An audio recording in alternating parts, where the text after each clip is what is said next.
नमस्कार, आपका स्वागत है। मैं हूं आपके साथ विजेंद्र विजय। खास मसले पर हम करेंगे चर्चा, जो है आदिवासियों के आरक्षण से जुड़ा हुआ। छत्तीसगढ़ में आरक्षण पर सियासत जारी है। आज आरक्षण को लेकर 2 दिवसीय विधानसभा के विशेष सत्र की शुरुआत हो गई है। शुक्रवार को सत्र के दूसरे दिन आरक्षण से संबंधित छत्तीसगढ़ लोक सेवा संशोधन विधेयक 2022 और छत्तीसगढ़ शैक्षणिक संस्था संशोधन विधेयक 2022 सदन की पटल पर रखा जाएगा। इधर बीजेपी विधेयक का समर्थन तो करेगी, लेकिन उसमें संशोधन चाहती है, इसलिए कल बीजेपी सदन में संशोधन प्रस्ताव लाएगी। विधानसभा विशेष सत्र के पहले दिन की कार्रवाई स्थगित होने के बाद नेता प्रतिपक्ष नारायण चंदेल के कक्ष में बीजेपी विधायक दल की बैठक हुई। बैठक में बसपा और जोगी कांग्रेस के विधायक भी मौजूद रहे। सत्र के दूसरे दिन पेश होने वाले विधेयक को लेकर रणनीति बनाई गई है।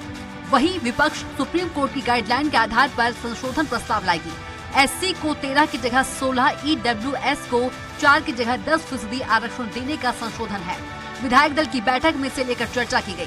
वहीं भाजपा के प्रस्ताव को जनता कांग्रेस और बसपा के विधायक ने भी समर्थन दिया है। संशोधन प्रस्ताव को लेकर बीजेपी के वरिष्ठ विधायक धर्मलाल कौशिक ने कहा कि राज्य सरकार ने एससी के आरक्षण में कटौती की है। इससे पूरे प्रदेश भर में आक्रोश की स्थिति है। ईडब्ल्यूएस का आरक्षण भी सुप्रीम कोर्ट ने 10% तय किया है। सुप्रीम कोर्ट की गाइडलाइन के आधार पर सभी वर्गों को आरक्षण मिले। कल भाजपा इस संबंध में संशोधन प्रस्ताव पेश करेगी। साथ ही बसपा विधायक केशव चंद्रा ने कहा कि सरकार द्वारा लाए जा रहे आरक्षण विधेयक का विरोध हम नहीं करेंगे, लेकिन हमारी ओर से भी कुछ संशोधन उसमें है। देखिए, वो मैंने कहा सुप्रीम कोर्ट का जो गाइडलाइन 10% का है, तो 10% का जो अधिकार है 10% उनको मिलने चाहिए। और यदि नहीं मिल रहा है तो उनके जो आर्थिक रूप से कमजोर हैं उनके साथ भी ये सरकार अन्याय कर रही है। इन सारी बातों का कल जब चर्चा होगी तो पूरे शिद्दत के साथ में रखेंगे और हम चाहेंगे कि किसी के साथ में अन्याय ना हो, उनको न्याय मिलने चाहिए। देखिए, जो यहाँ पर राजनीतिक दल हैं, जो लोग काम कर रहे हैं, वो नहीं चाहते कि किसी के आरक्षण पर कोई कटौती हो। लेकिन जो भी विधेयक आ रहा है, पूर्व में यहाँ एससी का आरक्षण 16% था, जो 12% कर दिया गया और इस सरकार के आने के बाद उसको 13% किया गया। हमने संशोधन दिया है कि पूर्व की भांति जो है अनुसूचित जाति के आरक्षण जो है 16% किया जाए। साथ ही साथ आर्थिक रूप से जो कमजोर हैं उनके लिए विधेयक पे 4% की बात कहा गया है, तो 4% के स्थान पे उसको 10% किया जाए। ये संशोधन ला रहे हैं और कल सदन पे इस पे चर्चा भी करेंगे। और बाकी कोई आरक्षण की विरोध हमारे तरफ से नहीं है, लेकिन ये संशोधन भी सरकार उसमें सम्मिलित करेगी। वहीं सत्ता पक्ष बीजेपी की संशोधन प्रस्ताव का स्वागत करने की बात कह रहा है। विपक्ष द्वारा संशोधन प्रस्ताव लाने पर संसदीय कार्य मंत्री रविंद्र चौबे ने कहा कि नेता प्रतिपक्ष बनने के बाद ये नारायण चंदेल का पहला सत्र है। हम उनके संशोधन का स्वागत करेंगे। संसद में चर्चा होगी, लेकिन किस प्रकार का संशोधन होगा ये कल पता चलेगा। तो प्रतिपक्ष से तो मैंने लगातार अनुरोध किया है और सौभाग्य से आदरणीय मुख्यमंत्री जी ने भी आग्रह किया है कि सर्वानुमति से, सर्वसम्मति से इस प्रस्ताव को सदन में पारित करना चाहिए। प्रतिपक्ष की भी गरिमा बढ़ेगी और प्रदेश की जनता के सामने प्रदेश के प्रतिपक्ष की भी विश्वसनीयता बढ़ेगी। लेकिन अगर वो संशोधन प्रस्ताव लाना चाहते हैं तो उसमें उनका स्वागत है। सदन में चर्चा होगी और किस प्रकार से उनका संशोधन होता है ये तो कल ही पता लगेगा। बहरहाल विशेष सत्र का दूसरा दिन काफी दिलचस्प होगा। बीजेपी सत्र को देरी से बुलाए जाने पर सदन में सवाल उठाएगी, साथ ही संशोधन प्रस्ताव भी ला रही है। लेकिन यह माना जा रहा है कि चर्चा के बाद सरकार द्वारा आरक्षण को लेकर लाए जाने वाला विधेयक सर्वसम्मति से पारित हो जाएगा। रायपुर से स्वराज एक्सप्रेस के लिए हेमंत शर्मा की रिपोर्ट। इस मुद्दे पर चर्चा के लिए हमारे साथ 3 खास मेहमान जुड़ेंगे। आपको बता दें, कांग्रेस प्रवक्ता हमारे साथ नितिन भंसाली जी जुड़ गए हैं, बीजेपी नेता राजीव चक्रवर्ती हमारे साथ जुड़ गए हैं, वरिष्ठ पत्रकार संजीव गुप्ता जी हमारे साथ जुड़ गए हैं। तीनों मेहमानों का बहुत बहुत स्वागत है। मेरा पहला सवाल बीजेपी के प्रवक्ता से है। सर, मैं आपकी ओर आते हुए पूछना चाहूंगा, क्या आपकी नाकामी थी इसलिए सरकार को विधेयक लाना पड़ रहा है, जैसा कि कांग्रेस का भी आरोप रहा है बीजेपी पर? नहीं, देखिए, हमारी कोई नाकामी नहीं है। 4 वर्ष तक अभी कांग्रेस की सरकार थी और आरक्षण को लगातार इन्होंने कम किया और इनकी जो नाकाबिलियत थी, इन्होंने ठीक ढंग से प्लीड नहीं किया हाई कोर्ट में, और हाई कोर्ट में प्लीड नहीं करने के कारण ये जो जितने भी जो होना चाहिए था जितना आरक्षण, वो आरक्षण मिल नहीं पाया। उल्टे 4 वर्ष तक प्ली देने के बाद और कांग्रेस के लोग जो खांडे साहब थे उन्होंने वो कोर्ट में गए, इसके कारण बहुत सारी तकलीफें हुई। तो ये जो सारी तकनीकी तकलीफें हैं वो तकलीफें कांग्रेस की वजह से हुई, भारतीय जनता पार्टी की कोई गलती नहीं है। ये कंवर कमेटी की बात करते हैं तो 4 वर्ष जब इनकी सरकार थी कांग्रेस की, तब उन्होंने कोर्ट में अपने ढंग से विवेचना क्यों नहीं दिया, ये सवाल उठता है। 4 वर्ष तक इनकी सरकार थी, इन्होंने नए जो रूलिंग्स है, वो हरियाणा के रूलिंग है, नॉर्थ ईस्ट के रूलिंग है, उस रूलिंग के बारे में इन्होंने कोर्ट को क्यों नहीं कहा। सवाल बहुत सारे ऐसे हैं कि अब नैना जो साहनी प्रकरण है जो दिल्ली हाई कोर्ट के बीच में चल रहा है, तो उस प्रकरण में भी ऐसा था कि दिया जा सकता था, लेकिन सरकार संजीदगी नहीं थी। सरकार अपने कुर्सी के खेल में व्यस्त थी। बाबा और काका के बीच में जो रस्साकशी चल रही है, उस रस्साकशी में आरक्षण जैसे महत्वपूर्ण मामले को इन्होंने नहीं पहुंचा पाई, कोर्ट को संतुष्ट नहीं कर पाए, और कोर्ट ने अंतोगत्वा 32% जो आदिवासी बंधुओं का आरक्षण था उसे कम कर दिया।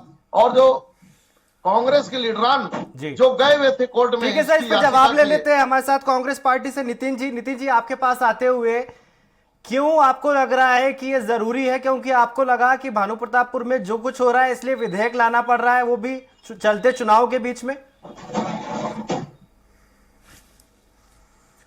देखिए, हम तो इनके कर्मों को, इनके पापों को धोने का काम कर रहे हैं। 2011 में ये इन्होंने विधेयक लाया, उसके बाद आरक्षण लागू किया। 12 में 21 याचिकाएं कोर्ट में लगी, और 12 से लेकर 18 तक 6 वर्षों तक ये कोर्ट में न तो जनसंख्या की ठीक तरीके से जानकारी दे पाए, दिए ही नहीं, एफिडेविट गलत प्रस्तुत किया। ननकी राम कंवर तत्कालीन गृह मंत्री की जो अध्यक्षता में जो कमेटी बनी थी उसकी रिपोर्ट, और चीफ सेक्रेटरी की जो समिति ने जो इसमें रिपोर्ट बनाई थी, वो रिपोर्ट कोर्ट में प्रस्तुत नहीं की। हमारी सरकार बनने पर लगातार जो भी करस्पॉन्डेंस हुए, इसमें सारी चीजें ये सामने आई है। लेकिन बोलते हैं ना कि किसी चीज की नींव यदि कमजोर है तो उसके ऊपर मकान मजबूती से इमारत खड़ी नहीं होती। तो इनकी नींव कमजोर थी और इनकी नीयत में खोट थी। इस पाप को धोने का, इस पाप को साफ करने का काम हम कर रहे हैं। और प्रदेश में जनसंख्या के अनुपात जो आरक्षण लाभार्थियों को लाभ मिलना चाहिए, एसटी, एससी, ओबीसी, ईडब्ल्यूएस, बिल्कुल। कल विधानसभा का विशेष सत्र बुलाया गया 2 दिन का, जो आज शुरू हुआ। कल ये विधेयक वहां पर पटल पर रखा जाएगा, चर्चा होगी, और चर्चा होने के बाद निश्चित तौर पर देखिएगा विधेयक सर्वसम्मति से पारित होगा। और कल कांग्रेस के कार्यकर्ता बूथ से लेकर प्रदेश तक के सारे कांग्रेस के कार्यकर्ता जो है मिठाई बांटेंगे और खुशी मनाएंगे। कल तो उल्लास का दिन है। ठीक है सर, इस खबर को समझते हैं। संजीव गुप्ता जी, सुप्रीम कोर्ट पहले ही बोल चुका है कि आरक्षण की व्यवस्था में 50% से ज्यादा आरक्षण नहीं दिया जा सकता, तो क्या भविष्य होगा इस विधेयक का? देखिए, ये जो इससे पहले हाई कोर्ट ने जो विधेयक को वापस किया था, जो आरक्षण की व्यवस्था को जो वापस किया था भारतीय जनता पार्टी के द्वारा, जो 2012 में लाया गया था, उसका लबोलवाब यही था कि जो 58% जो आरक्षण पहुंच गया था, उसको 50% जो आरक्षण है वो संविधान सम्मत नहीं है करके वापस किया गया था। अब इसके बाद जो अभी जो जिस हिसाब से लाने की कोशिश हो रही है, तो मुझे ऐसा लगता है कि 76% के आसपास पहुंच जाना चाहिए, जिसमें ईडब्ल्यूएस को जो भी दे रहे हैं और एससी, एसटी, और उसके हिसाब से। तो देखिए, आगे आने वाले भविष्य में कौन इसमें कोर्ट में जाता है या कोर्ट का क्या कहना होगा, ये तो भविष्य की बातें हैं। इसमें अभी से कोई टिप्पणी करना ठीक नहीं रहेगा, खासकर कोर्ट की चीजों को। लेकिन ये जरूर है कि आरक्षण की जो व्यवस्था जिस चीजों के लिए लागू की गई थी हमारे संविधान निर्माताओं द्वारा, क्या वो पूरा हो पाया है या नहीं हो पाया है? क्या ये जो आरक्षण की व्यवस्था जिसके लिए लागू की गई थी, जब हम एक वर्ग को जो बहुत दबे कुचले वर्ग था और बहुत वो जिसको सब तरफ से दबाया जा रहा था, ऐसे वर्ग को आगे लाने की जब हम कोशिश करने के लिए ये सारी व्यवस्था की गई थी हमारे संविधान निर्माताओं द्वारा, तो क्या हम उसको अचीव कर पाए हैं कि नहीं कर पाए हैं इन 75 सालों में? कि क्या केवल यह राजनीतिक जो पार्टियां हैं उनके लिए केवल वोट बैंक की राजनीति का ही एक माध्यम बन गया है? ये सब विचार करने की जरूरत है आज, मुझे ऐसा लगता है। और जिस हिसाब से EWS को जो बातें हो रही है कि जिसमें गरीब लोगों को आरक्षण देने की बात हो रही है, जिसमें है ना, जो जाति के आधार पर नहीं है, एक आर्थिक आधार पर आरक्षण देने की बात हो रही, तो बहुत सारी चीजें हैं। तो मुझे ऐसा लगता है, मेरा व्यक्तिगत मानना है कि आरक्षण की जो व्यवस्था जिस चीजों के लिए लागू की गई थी इस देश में, वो तो पीछे छूट गया है। राजनीतिक पार्टियां इसे बस केवल अपने लिए वोट का माध्यम बना के रखी हुई हैं। ठीक है सर, इस पे बीजेपी का एक रिएक्शन ले लेते हैं कि आप दोनों दलों के ऊपर एक सीधा सीधा कहना है पत्रकार साहब का जो हमारे साथ जुड़े हुए हैं, संजीव जी, कि आप लोग सिर्फ आरक्षण को अपने फायदे के लिए इस्तेमाल करते हैं, आपके पास कोई मुद्दे नहीं थे छत्तीसगढ़ में, इसलिए आप आदिवासियों को भड़का रहे हैं, कांग्रेस का ये कहना है। राजीव जी, आपसे मेरा सवाल। नहीं, देखिए, जो संजीव गुप्ता जी ने कहा है कि व्यवस्था बदलनी चाहिए, आरक्षण के साथ साथ जो वंचित वर्ग है, बहुत अच्छा उन्होंने सुझाव दिया है कि उनकी अवस्था बदले, व्यवस्था बदले। तो वो हमारे मोहन भागवत जी ने भी कहा है कि, और जो हम याचिका भी जो कह रहे विधानसभा में कि जनसंख्या के अनुपात में आरक्षण हो और जिसकी जितनी जनसंख्या उतना प्रतिशत आरक्षण हो। इसीलिए हमने सदन में भी कहा है कि संशोधन मोहन भागवत जी ने तो ये भी कहा कि आरक्षण को समाप्त कर देना चाहिए देश से। 4% क्यों बोल रहे हो? मुझे बोलने दीजिए नितिन जी, मैं आपका बहुत ध्यान से, शालीनता रखिए, बहुत वरिष्ठ है, थोड़ा शालीनता रखिए ना। नहीं, आपने मोहन भागवत का नाम लिया तो मैं ये बोल रहा हूँ कि मोहन भागवत ने ये कहा है कि आरक्षण को तो देश से ही समाप्त कर देना चाहिए। कभी नहीं कहा। और आप लोगों की सरकार जो है वो उसी दिशा में मुझे लगता है काम भी कर रही है। कांग्रेस देखिए, फिर ये आरक्षण को लागू दूंगा करने वाली कांग्रेस है भाई। बाबा भीम साहब, भीमराव अम्बेडकर साहब का जो संविधान बना था उसमें ये सारी चीजें आई। नितिन जी, आप लोग झूठ बोलते हैं संघ के। मुझे बोलने देंगे क्या? आप बोलिए फिर मैं बोलूंगा। नहीं, आपने झूठ बोला इसलिए मुझे काउंटर करना पड़ा। झूठ बोला आपने, मोहन भागवत का नाम लिया तो मुझे मोहन भागवत की बोली गई बात याद आ गई। तब बोल लेना ना, आप नोट कर लीजिए। नहीं, ऐसे शालीनता खराब मत करिए।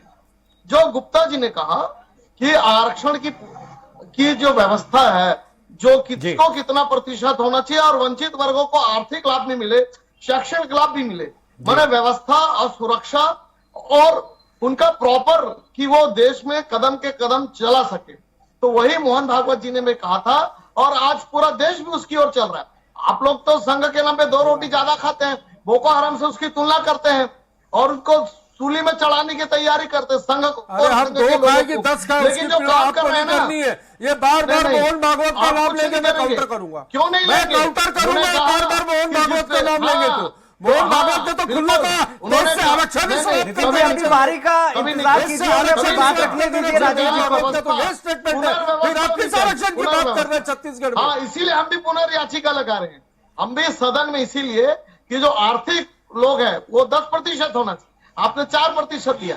जो स्वर्ण लोग हैं, जो आर्थिक रूप से पिछड़े हैं, आपने कहा 4% होगा। क्या उनको अधिकार नहीं है कि उनको भी 10% आरक्षण मिले? आपने अनुसूचित जाति जो जाति है उनका आरक्षण को कम कर दिया। हम चाहते कि उनका आरक्षण भी बढ़े। आपने अनुसूचित वर्ग का, जनजाति का कम कर दिया। तो हम इसीलिए पुनरीक्षण जो कहा कि जनजाति जितनी जिसकी जनसंख्या उस अनुपात में बढ़ना चाहिए और हम वो याचिका हम सदन में लगा रहे हैं। और आप ठीक है, आपके ऊपर आदिवासी समाज नजर है, आपके ऊपर आदिवासी समाज नाराज है, आपके ऊपर जनजाति समाज नाराज है। आप उस नाराजगी को हमारे ऊपर ठीकरा मत फोड़िए। आपने गलत जवाब ले लेते हैं, आदिवासी समाज को आप लोगों पे नाराज हो, किस ब्रह्मानंद को? नितिन जी, सीधा सीधा बीजेपी का आरोप किया है कि आपकी उसके साथ वोट मांगने घूम रही है आपकी पार्टी। आदिवासी तो आपसे नाराज है। नहीं, आपसे नाराज है, आप देख लीजिए ना। राजीव जी, इस पे छोटा सा जवाब ले लेते हैं, फिर अपनी बात आप कंटिन्यू कीजिएगा। नितिन जी, सीधा आरोप है कि आपकी नाकामियां जितनी हैं आप बीजेपी पे फोड़ रहे हैं उसका ठीकरा। नितिन जी, उल्टा चोर कोतवाल को डांटे, यही कहावत चरितार्थ हो रही है। भाई, किसकी नीयत में खोट थी? किसने जनसंख्या की जानकारी कोर्ट में नहीं दी? सीएस और ननकीराम कंवर की रिपोर्ट प्रस्तुत नहीं की, सही तरीके से एफिडेविट नहीं दिए, खुद की गलतियां नहीं देख रहे। 6 साल में लगातार हाईकोर्ट ने राज्य सरकार से, तत्कालीन भारतीय जनता पार्टी की सरकार से कॉरेस्पॉन्डेंस किया है लगातार। इन्होंने सही जवाब ही नहीं दिया क्योंकि इनकी नीयत में खोट थी। और बार बार मोहन भागवत कर रहे। भाई, मोहन भागवत तो कह चुके देश से ही आरक्षण को समाप्त कर देना चाहिए। तो ये लोग तो आरक्षण के उस पर बात ना करें। कल विधानसभा में जो विशेष सत्र बुलाया गया है, कल के दिन ये विधेयक पेश होगा, चर्चा होगी और सर्वसम्मति से ये विधेयक देखिएगा सबके हितों में लागू होगा। नितिन जी, रमन सिंह जो पूर्व सीएम है, उनका कहना है कि आप लोगों ने अच्छे वकील खड़े नहीं किए हाईकोर्ट में, इसलिए आदिवासियों का आरक्षण 32 से 20% हो गया। गलत बात, बिल्कुल गलत बात। अभी भी अपनी करनियों का ठिठरा हमारे माथे पे फोड़ने का काम कर रहे हैं। उल्टा चोर कोतवाल को डांटे, जो कहावत मैंने कही बिल्कुल सही कही। खुद की गलतियां मैंने तो 3-3, 4-4 बातें बताई और कोर्ट से जो डिसीजन आया है वो डिसीजन में भी यही लिखा हुआ है, इन्हीं चीजों का जिक्र है। हमने तो अंत तक लड़ाई लड़ी है, अंत तक हमने आदिवासियों के लिए, SC, ST, OBC हमारे भाइयों के लिए अंत तक के राज्य सरकार ने लड़ाई लड़ी है और अभी भी इन्हीं के लिए विशेष सत्र बुलाया गया, क्योंकि हमें चिंता है, हमें इस वर्ग की चिंता है। इनके जैसे नहीं है मोहन भागवत कहते हैं कि आरक्षण समाप्त कर देना चाहिए, बिल्कुल नहीं। सारी व्यवस्थाएं बहुत अच्छे तरीके से लागू होंगी और कल इस विषय में निर्णय भी हो जाएगा। संजीव जी, जितना बड़ा मुद्दा ये निकलकर सामने आ रहा है, क्या लगता है 2023 में एक बहुत बड़ा मुद्दा होगा आदिवासियों का आरक्षण?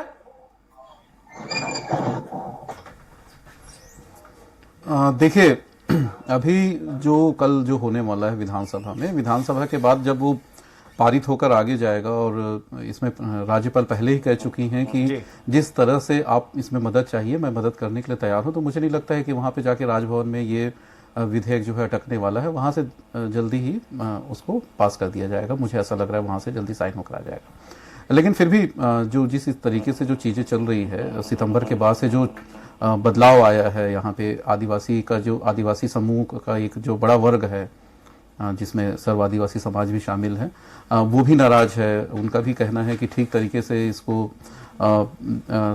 इसे कोर्ट के सामने बेहतर तरीके से नहीं रखा गया, ठीक तरीके से नहीं रखा गया। तो ये सारी चीजें तो लगातार चल रही हैं। अब इस विधेयक के आने के बाद, इस विधेयक के पारित होने के बाद आदिवासी वर्ग किस हद तक समझ जाता है या फिर खुश हो जाता है सरकार से, वो आने वाला समय ही बता पाएगा। लेकिन देखिए, छत्तीसगढ़ चूंकि आदिवासी बहुल्य राज्य है और शुरू से ही, मैं तो लगातार यहाँ के चुनाव में रहा हूँ, देख रहा हूँ, तो आदिवासी का जो एक जो मुद्दे हैं वो बड़ा रोल प्ले करता है, बहुत बड़ा फैक्टर होता है। तो निश्चित तौर पे आप जो कह रहे हैं कि आदिवासी वर्ग और उनसे जुड़े मुद्दे 2023 के चुनाव में रहेंगे, तो स्वाभाविक रूप से रहेंगे, मुझे ऐसा लगता है। संजीव जी, लीगली कितना स्टैंड करेगा? क्योंकि कई बार विधेयक बन जाते हैं, महाराष्ट्र में भी ऐसा ही मामला देखने में आया था कि मराठा रिजर्वेशन दे दिया गया था, फिर सुप्रीम कोर्ट ने बोला 50% से ज्यादा आप नहीं दे सकते, आपको जो भी देना है 50% में देना है। उसमें OBC है, उसमें SC है, ST है, तमाम वर्ग उसमें शामिल है, उसमें अब EWS को 10% भी देना है। तो ऐसे में जो आरक्षण मिल रहा था आदिवासी समाज को 32% का, वो क्या आपको लगता है कि वो लीगली कहीं ना कहीं फंसेगा सुप्रीम कोर्ट में जाके? देखिए, एक मैं आपको बात बता दूं, जब हमारी जो पहली बार बात हो रही थी, तो मैंने पहले ही कहा था कि हाई कोर्ट ने सिर्फ यही कहकर इसे वापस किया था कि भाई 58% है, 50% से ज्यादा नहीं होना चाहिए, जो हमारी जानकारी में है। तो अब चूंकि अब यहाँ पे जब ये सारा चीज करेंगे, तो मुझे ऐसा लगता है 75 से 76% के आसपास होना चाहिए। अभी ये तय नहीं हुआ है कि EWS को बढ़ा रहे हैं कि 4% ही रख रहे हैं, बहुत सारी चीजें आने वाली हैं। तो ये तो सही बात है कि अलग अलग राज्यों में EWS की श्रेणी के जो लोग हैं वो भी विरोध करेंगे। संजीव जी, हाँ, देखिए 10% तक करने का है EWS को, जो केंद्र सरकार द्वारा जो लाया गया था उसमें 10% तक EWS जो है सवर्ण वर्ग में जो गरीब वर्ग है उनको देने का है। अगर स्वाभाविक मुझे ऐसा लग रहा है कि ये चीजें हो सकती हैं। अगर एक वर्ग अगर नाराज हो जाता है सरकार से कि भाई 10% हमको मिलना चाहिए, हमारे गरीब जो लोग हैं, जो छोटे छोटे काम कर रहे हैं, हालांकि वो सवर्ण है, अभी तक उनको कोई लाभ नहीं मिल पाता था, और ऐसे में भी अगर उनको वंचित किया जाएगा तो ये ठीक नहीं होगा। ऐसा सोचकर अगर कहीं EWS वर्ग के लोग या फिर सवर्ण वर्ग के लोग अगर इसको कोर्ट में, न्यायालय में चुनौती देते हैं, तो आगे आने वाले समय में इसमें कुछ थोड़ी सी परेशानी हो सकती है, मुझे ऐसा लगता है। जी राजीव जी, आप कैसे डिफेंड करेंगे जब 4% हो जाएगा? आपकी केंद्र सरकार 10% दे रही है EWS कैटेगरी को, अगर यहां पर भूपेश सरकार कम कर देती है तो फिर अगड़ों का विरोध तो आपको झेलना पड़ेगा। नहीं, हम इसीलिए तो देखिए आज जो डिबेट का भी मुद्दा है कि सदन में हम इसीलिए हम जो मांग कर रहे हैं छत्तीसगढ़ की सदन में, जो कल बहस होने वाली है, कि इसकी पुनर्व्याख्या हो, दोबारा इस पे स्टडी हो। इन्होंने बिना सबसे, देखिए सबसे बड़ी बात है इस सरकार की जो दुखद स्थिति है कि आदिवासी समाज के साथ आज तक बात नहीं की गई है, अनुसूचित जाति के साथ आज तक बात नहीं की गई, स्वर्ण प्रतिनिधियों से आज तक बात नहीं की गई है।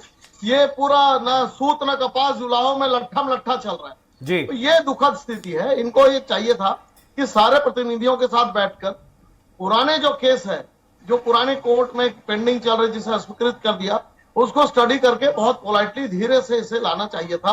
और सभी वर्ग को जो उनके जनसंख्या के हिसाब से उसको आरक्षण की व्यवस्था देनी चाहिए थी। इसीलिए हम संशोधन विधेयक ला रहे हैं। सरकार जो ला रही है उसमें बहुत विसंगति है। इस विसंगति को दूर करने के लिए हम संशोधन विधेयक ला रहे हैं कि 10% तो भाई आर्थिक रूप से कमजोर जो स्वर्ण वर्ग है उसे देना ही पड़ेगा, और 32% जो आदिवासी बंधु हैं, जो वनवासी बंधु हैं, जो असली जिनके लिए बनाया गया है आरक्षण, उन्हें मिलना ही चाहिए। ये जो मसौदा तैयार किया सरकार ने, इसका आगे चल के ये कोर्ट में चैलेंज होगा और अस्वीकृत होगा, फिर से एक संघर्ष होगा।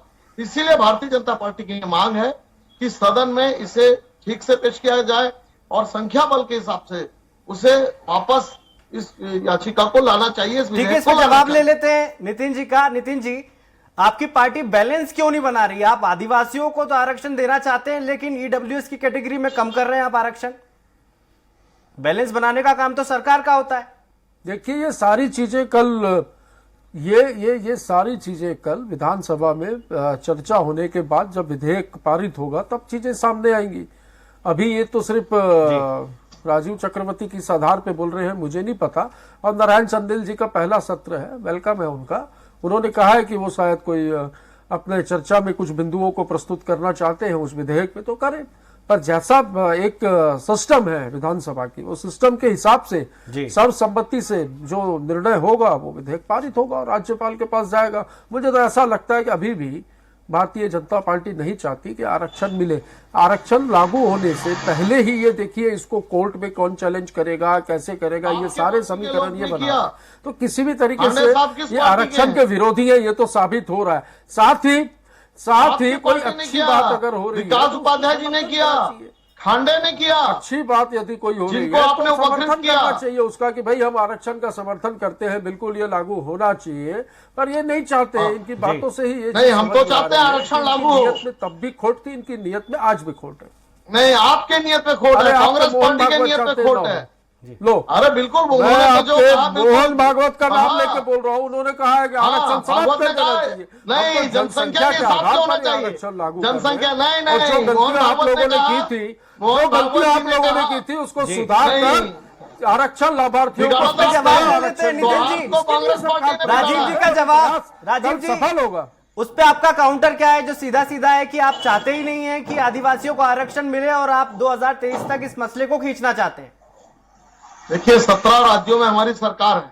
बता दीजिए एक राज्य में आरक्षण लागू ना हो, बल्कि बिना झंझट के कांग्रेस, हमने सारे पार्टियों को बैठाल के, सारे जनजाति, अनुसूचित जाति, स्वर्ण लोगों को बैठाल के हमने किया है। कहीं कोई पंगा नहीं, कहीं कोई विरोध नहीं। केवल कांग्रेस पार्टी अपने लोगों से आरक्षण का विरोध करवाती है। केवल छत्तीसगढ़ आपने नहीं किया। 4 वर्ष तक आपकी पार्टी थी, 4 वर्ष तक आप क्या करते रहे? लड़ाई करते रहते। मैंने तो इतना अच्छा जवाब दिया कि कोई भी इमारत खड़ी होती है उसकी नींव कमजोर होती है, तो यही हाल होता है। ये डॉक्टर और भैया की लड़ाई का भी कुछ बताओ क्या? कोई बाबा और काका कोई लड़ाई नहीं, सब एक है इस प्रदेश में। ये डॉक्टर और भैया की लड़ाई का जिक्र करूँ तो पता चलेगा। और काका के लड़ाई, ये डॉक्टर और भैया की लड़ाई में हुआ है, मुझे तो लग रहा है आपका इशारा उसी तरफ है। विधायक जी, नहीं, आदिवासी बंधु उसके भेंट चढ़ गए आपके लड़ाई के। ये जो सियासी लड़ाई है ना, 4 वर्ष तक आपको ध्यान नहीं रहा कि कोर्ट में कितना प्ली करना है, कोर्ट में कितना प्रतिशत देना है। आपकी नाकामियों का दुष्परिणाम है। आपकी असफलता से सुधारने का काम कर रहे भाई, आपकी गलतियों को। संजीव जी, आपको क्या लगता है कि 2023 में आदिवासी आरक्षण मुद्दा होगा या नहीं, या 36 जो वादे किए थे भूपेश सरकार ने वो पूरे नहीं हुए हैं, इसलिए ये छुपा लिया जाएगा आरक्षण के नाम पर मुद्दों को? शराबबंदी का भी एक बड़ा मुद्दा है, जो कि शराबबंदी नहीं लागू हुई है, बीजेपी लगातार विरोध कर रही है उसका। 6 बिंदु भी पूरे नहीं हुए। संजीव जी देखिए, भाई 36 में 28 पूरे हो गए। कोई भी नहीं हुए। जी, छूट एक है, डिबेट आप सब बिंदुओं पर रखवा दो, बिंदु- हमारे जन घोषणा पत्र के हाँ, बिंदुओं पर रखवा दो डिबेट। शराबबंदी हुई एक एक है। बिंदु पर चर्चा करने के लिए बात तैयार हुई हुए। है। कानून व्यवस्था की बात कर लो। किसानों की बहुत मांग आप दोनों से शराबबंदी अनुरोध में तो है, आप लोगों बोलने को दीजिए बोलने का संजीव जी को। अधिकार नहीं संजीव है जी, अपनी भाई। बात रखिए आप। 15 साल इस प्रदेश में शराब की गंगाएं बहा दी आप लोगों ने। अरे आपके समय हो रही है, आपने तो शराबबंदी कहा था। जी जी जी जनता के साथ छल किया, षड्यंत्र किया कांग्रेस ने। संजीव हमने जी शराबबंदी कहा था तो हम शराबबंदी की दिशा में काम कर रहे हैं। हाँ, जरा 4 ये साल हो दोनों गए। उत्साहित कार्यकर्ता शांत हो जाए तो फिर मैं अपनी बात रखूं। जी जी जी आपने 15 साल क्या किया? आलू संजीव जी, छिला? 2023 क्या में आपने माना क्या जाए एप्पल कि जूस कल पिलाया, अगर रसना पिलाया लोगों को? विधेयक पास हो जाता है, जो जिन है आरक्षण का वो बंद हो जाएगा बोतल में। संजीव जी देखिए, मैं एक बात आपको कह दूं कि उसके बिंदु क्या क्या हैं। अभी तो पेश होना है, उसके बाद पारित होना है, उसके बिंदु क्या रहेंगे, किस तरह से रहेगा, संजीव जी माफ क्या कीजिएगा उसमें समय की कैसी कमी है। व्यवस्था आप की गई तीनों है कि मेहमानों का आगे बहुत आने बहुत वाले समय शुक्रिया। में उसको। सरकार चाहती है कि आदिवासियों को 32% आरक्षण मिले, बीजेपी भी चाहती है, लेकिन बीजेपी का कहना है कि ईडब्ल्यूएस कैटेगरी में जो आरक्षण है वो 10% दिया जाए, लेकिन सरकार की मंशा 4% की। ऐसे में देखना होगा कि विधेयक किस तरह का आता है। कल जो सदन में पास होगा, बीजेपी उसमें संशोधन प्रस्ताव लेकर आई है, और कोर्ट में ये कितना टिकेगा ये तो वक्त ही बताएगा, क्योंकि सारे ऐसे मसले जब सुप्रीम कोर्ट में जाते हैं तो 50% की गाइडलाइन के चलते रुक जाते हैं।